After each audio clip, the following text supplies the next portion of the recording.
August 16th, 2019, 7 a.m. In Keene, Texas, a city clerk sits down at her computer and nothing opens. She tries again. Nothing. She calls IT. No answer. 40 miles away in Borger, same thing. A tax office worker stares at a black screen with a single message he has never seen before.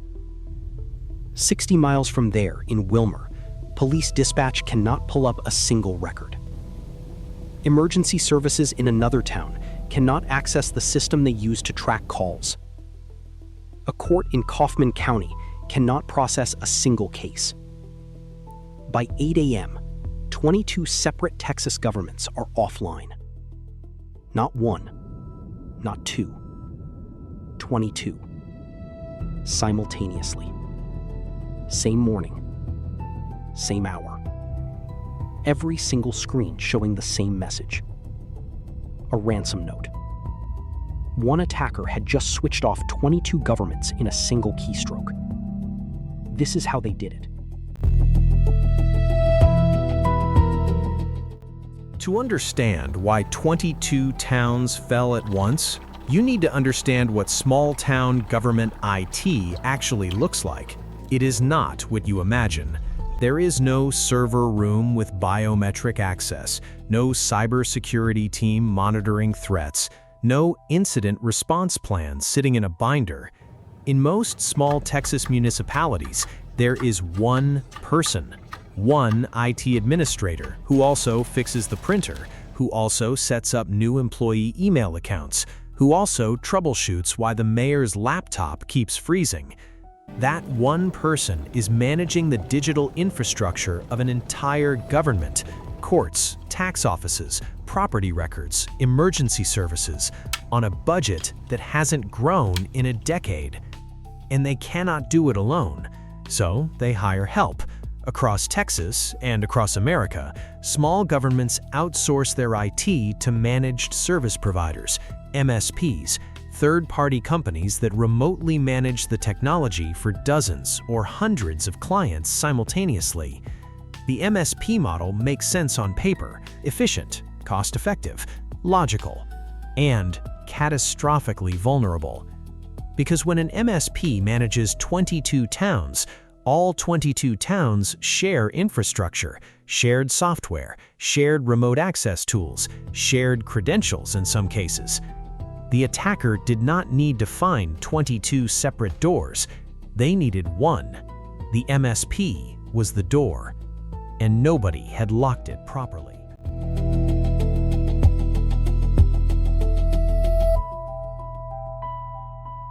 The malware deployed that morning was ransomware. The specific variant has been linked by security researchers to a threat actor the FBI had been tracking, but the attacker's identity was never publicly confirmed. Ransomware is not complicated in concept, it is devastating in execution. It enters a network silently, it spreads, it identifies every file it can reach, documents, databases, records, system files, and it encrypts them.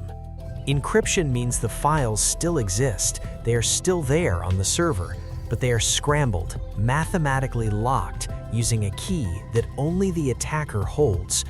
Without that key, you cannot open a single file.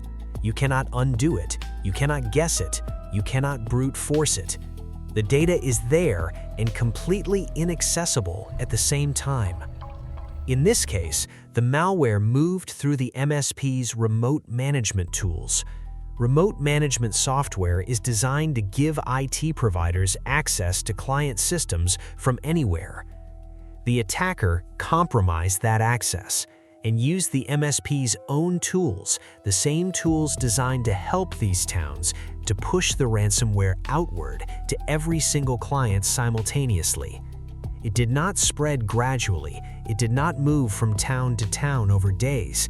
It deployed everywhere at once. 22 governments encrypted in the same window of time before a single administrator could disconnect a single machine. Within an hour of the attack, Texas government phones were ringing. Town administrators calling each other, calling the MSP, calling state agencies. The MSP's own systems were compromised. They could not immediately explain what had happened or stop it. In Lubbock County, the financial system was locked. Payments could not be processed. Revenue collections stopped. In one town, staff could not issue death certificates. Families waiting for paperwork to bury their relatives were told to come back. There was no timeline. In another, property tax systems were down. Citizens trying to pay bills before deadlines couldn't. Courts across multiple jurisdictions ground to a halt. Cases scheduled for that day could not be heard. Police departments could not access records databases. Routine stops became complicated. Background checks, manual. None of these were dramatic failures. No explosions, no visible crisis. Just nothing working. Government employees sitting at computers that would not respond. Citizens showing up to offices that could not help them. Essential services quietly suspended. And in the background, on every locked screen, the ransom note. The attacker demanded $2.5 million total across all 22 victims, paid in cryptocurrency, untraceable, non-negotiable. For some of these towns, $2.5 million was more than their entire annual IT budget. For others, it was close to their entire discretionary spending for the year. And the attacker knew that. They had done the math before they pressed the button. By mid-morning, Texas activated its State Operations Center, the same emergency infrastructure used for hurricanes, for floods, for natural disasters.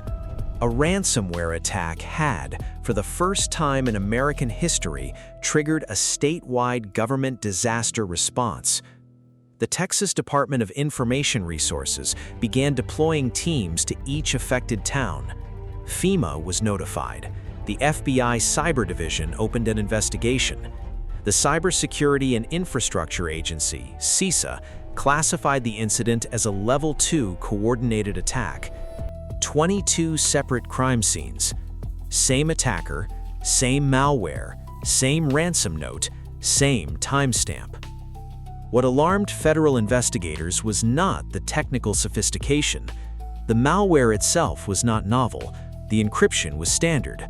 The ransom demand was not unusual. What alarmed them was the coordination.